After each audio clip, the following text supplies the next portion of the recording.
যেনেকে এতিয়া কাউন্সিলৰ ইলেকশ্যন হ'ব, VCDCৰো ইলেকশ্যন হ'ব।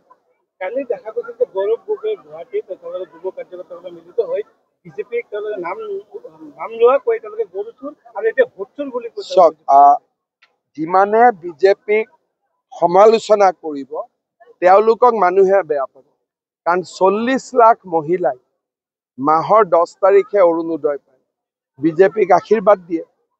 40 লাখ মহিলাই লাখপতি বাইদেউৰ পুঁজি পাব, বিজেপিক তেওঁলোকে আশীৰ্বাদ দিয়ে।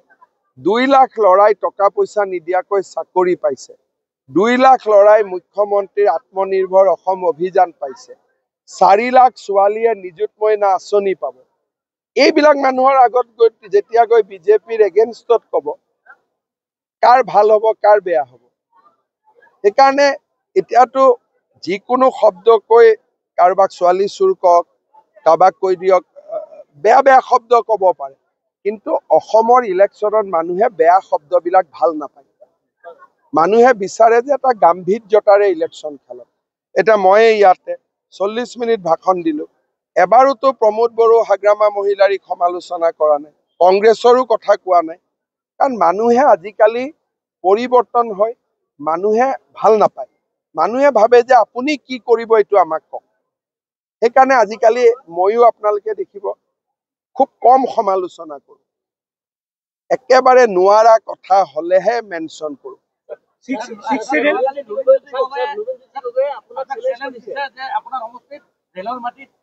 চাওক, লুৰিণজ্যোতি গগৈয়ে মোৰ সমষ্টিত ক'ত মিয়া মুছলমান আছে দেখুৱাই দিয়ক।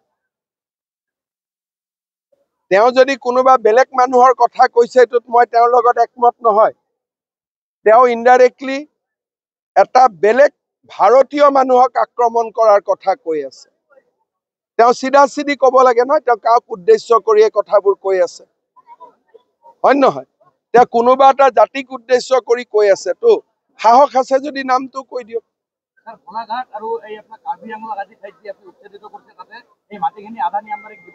আদানী আম্বানী নহয়, গছ পুলি হ'ব। আদানীয়েও আহি গছ পুলি ৰুব পাৰে।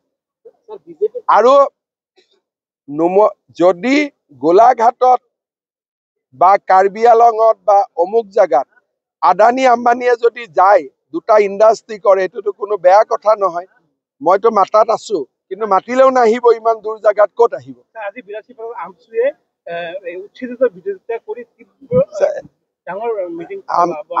আমচুৰ মিটিঙত মানুহ হ'ব পাৰে, কিবা হ'ব পাৰে, কিন্তু আমি যিটো কৰিম বুলি কৈছো কৰিমেই। আমচুৱে হুলস্থুল কৰিলে দুটা এভিকশ্যন বেছি হ'ব। আপোনালোকে বাছি বাছি সংখ্যালঘু অধ্যুষিত এলেকাত কৰা নাই, মিয়া মুছলমানক কৰি আছো, যিখিনিয়ে ফৰেষ্টত জবৰদস্তি সোমাইছে বা VGR PGRত জবৰদস্তি সোমাইছে। আমাৰ মানুহটো নোসোমাই। আমাৰ কৰবাত যদি বড়ো মানুহ আছে, মিচিং মানুহ আছে, তেওঁলোকেতো ফৰেষ্ট পাত্তা পাব যোগ্য, নন ট্ৰাইবেলেতো পাত্তা নাপায়। গতিকে ফৰেষ্টত নন ট্ৰাইবেল মানুহ কেনেকে সোমাব পাৰে, আমাৰ মিয়া মুছলমানসকল কেনেকে সোমাব পাৰে? তেওঁলোকৰ কাৰণেতো চৰত ইমান মাটি আমি দিয়ে থৈ দিছো। আমিতো চৰৰ মাটিত যোৱা নাই, চৰৰ মাটিততো আমাৰ বড়ো মানুহো যোৱা নাই, মিচিং মানুহো যোৱা নাই, অসমীয়াও যোৱা নাই, বঙালীও যোৱা নাই, বিহাৰীও যোৱা নাই।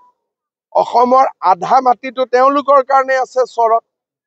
গতিকে তেওঁলোকে আকৌ চৰৰ পৰা শিৱসাগৰ যাব খোজে, যোৰহাট যাব খোজে, গোলাঘাট যাব খোজে, কেনেকে হ'ব? অসমীয়া মানুহ ক'ত থাকিব? আমচুৰ ৰেজাল্ট গৰ্মে আজি কৈছে যে আপোনালোকে যেটো উচ্ছেদ কৰি আছে, উচ্ছেদৰ কাৰণে আপোনাৰ আইনৰ কাঠগড়াত থিয় কৰাব। হৈ যাম, কি অসুবিধা আছে? স্যাৰ বিজেপি কমিটমেন্ট আছিল স্যাৰ, কাৰ জৰিয়তে হিন্দু বাংলাদেশী স্যাৰ নাগৰিকত্ব দিয়াটো, কিন্তু আসুৱে এতিয়া স্যাৰ প্ৰটেষ্ট কৰি আছে। চাওক, আসুৱে প্ৰটেষ্টটো কৰিছে, আসুৱে সুপ্ৰিম কোৰ্টত কেছো দিছে। গতিকে সিদ্ধান্তটো সুপ্ৰিম কোৰ্টে ল'ব। গতিকে কোনোবাই আন্দোলন কৰাটো মই বাধা নিদিওঁ, কিন্তু কাখন এখন আইন হয়, আইন বাতিল কৰাৰ অধিকাৰ অকল সুপ্ৰিম কোৰ্টৰ থাকে, অসমৰ মুখ্যমন্ত্ৰীটো নাথাকে।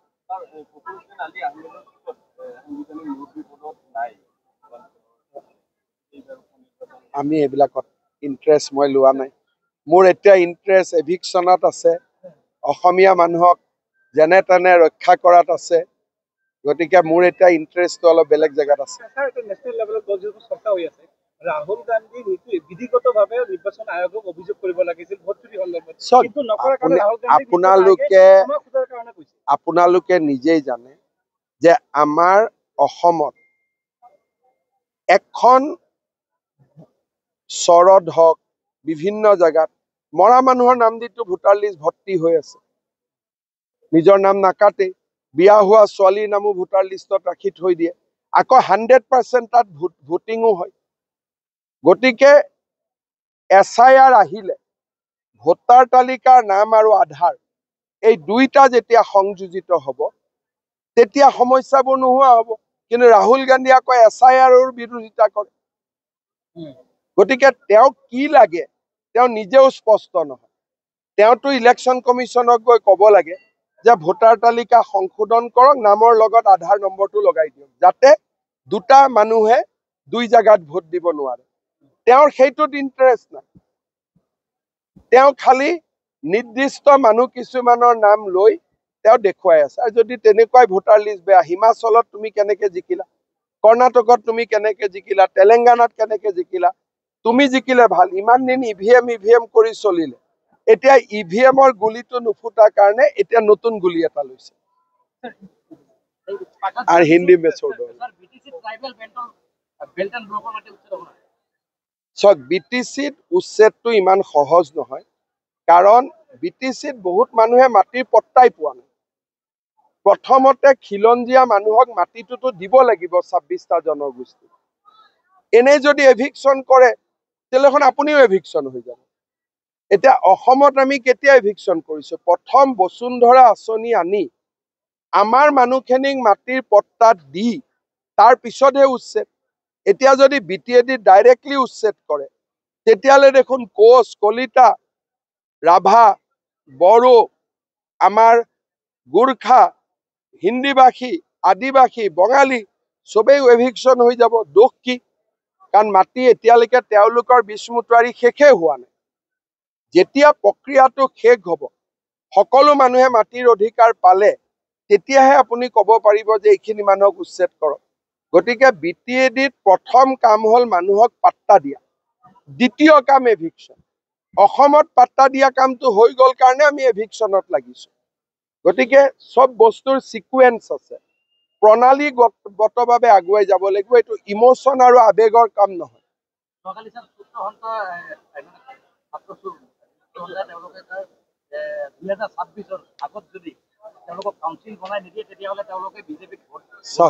মই এটা কথা কৈছো যে কাউন্সিল বনালেও ভোট নিদিয়ে, কাউন্সিল নবনালেও ভোট নিদিয়ে। মানুহে ভাল পালেও ভোট দিব, ভাল নাপালে ভোট নিদিয়ে। কোনো দল সংগঠনৰ কথাত কোনেও কাকো ভোট নিদিয়ে। ভোটটো ব্যক্তিগত। মাকৰ ভোট বেলেগ, বাপেকৰ ভোট বেলেগ, ল'ৰাৰ ভোট বেলেগ, বোৱাৰীৰ ভোট বেলেগ। কিন্তু সূত্ৰধাৰ সমাজখন পিছপৰা, কাউন্সিল লাগে, তাত মই সমৰ্থন কৰো। কিন্তু এইটোৰ লগত ভোটৰ কোনো সম্পৰ্ক নাই। যিজন ল'ৰাই কৈ আছে ভোট নিদিয়ে, তেওঁৰ মাকে গৈ ভোট দি দিব, তেওঁ কেনেকে গম পাব? সেইকাৰণে ভোটটো ব্যক্তিগত বিষয়।